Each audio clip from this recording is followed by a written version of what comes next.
Hey everyone, and welcome back to the channel. So in today's video, I'll be teaching you guys how to properly connect or upload a website from a different hosting plan or hosting platform over to your GoDaddy cPanel hosting.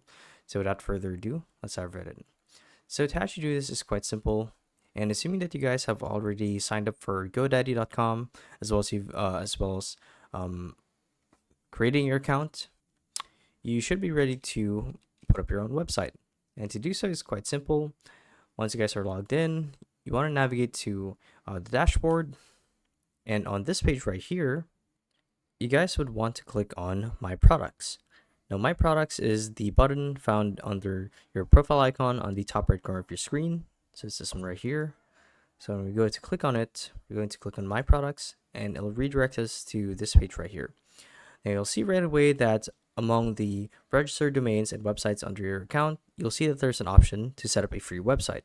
So this includes their features for their website editor / builder, as well as their free marketing trial for GoDaddy. So we're simply going to click on it like so. Actually, I already have websites set up. So once you guys are through this entire survey setup process, this is what it'll look like.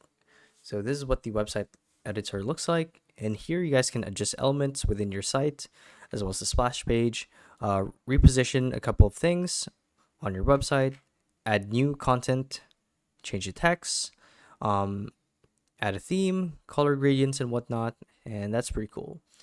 Now, once you guys are satisfied and you've added everything you want to add to your website, and it's in keeping with the theme, simply click on publish, and congratulations.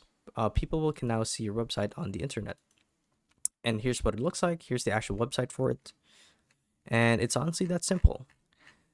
So yeah, thank you all for watching, and we'll see you guys in the next one. Bye-bye.